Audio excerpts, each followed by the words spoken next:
match made in K-drama heaven dahil showing na ang bagong K-series na Perfect Crown, kung saan nakachikahan natin ang superstars nito na sina IU at Byun Woo Seok. Dako, eto na po. Panoorin niyo report. 내가 왕이 될까 두려운 것이. Riot, drama, royalty, at super kilig! Paglalaroan ang iyong emosyon ng isa sa pinakamalaki at inaabangang K-drama ng taon, ang Perfect Crown, starring K-superstars IU at Byun Woo Seok. 안녕하세요.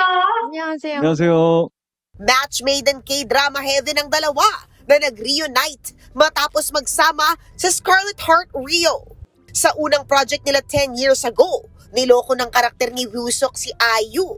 Pero ngayon, ayon kay IU, real-life Prince Charming na ang peg ng leading man niya, kagaya ng karakter nito na si Grand Prince Ian. 그때는 우석 씨와 이제 약간 악연으로 끝났잖아요, 저희가. 근데 이번 작품에서는 아주 좀 절절한 사랑도 보여주고 여러 가지 훨씬 더 긍정적인 모습들을 많이 연기를 하다 보니까 우석 씨라는 사람에 대해서 와, 그때보다 훨씬 더 멋진 사람이 되었구나라는 게 외적으로도 내적으로도 그게 느껴져서 전 몰입하기가 훨씬 저에겐 좀 이게 용이한 부분이었습니다. 너무 이하한 대군 그 자체의 멋짐을 우석 씨가 표현을 해주셔서 그게 저는 좋았습니다. Walang halong bola naman daw dahil isa sa hugot ni Woo Seok ay ang kagandahan ni IU.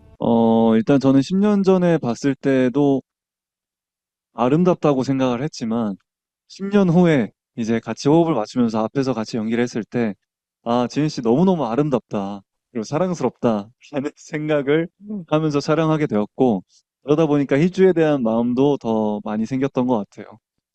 Dito, gaganap as Song Woo-ju si IU, isang CEO na sa ngalan ng ambisyon ay magpo-propose ng kasal kay Grand Prince Ian played by Woo Seok.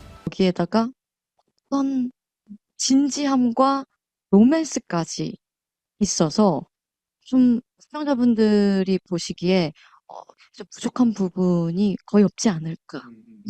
여러 방면의 재미를 다 채워주는 작품이 아닐까라고 생각을 합니다. Mapapanood na ang Perfect Crown ngayong araw sa Disney+. Malakas ang ulan, pero deadma ang BTS sa day 1 ng kickoff ng kanilang Arirang World Tour sa Goyang, South Korea. Deadma rin ang libu-libong army from around the world na dumagsa ng naka-raincoat. Bigay todo sina Jin, Suga, J-Hope, V, RM, Jimin at Jungkook sa kanilang new hits kagaya ng Swim, Hooligan, Fire, at Body to Body. At classics gaya ng Mic Drop at Microcosmos. Spotted din ang ilang Pinoy Army. Higit sa 85 shows pa ang gagawin ng Bangtan Boys na magtatanghal sa US, Canada, Latin America, Europe at Asia. Kabilang dyan ang Pilipinas as their last stop sa March 13 at 14, 2027.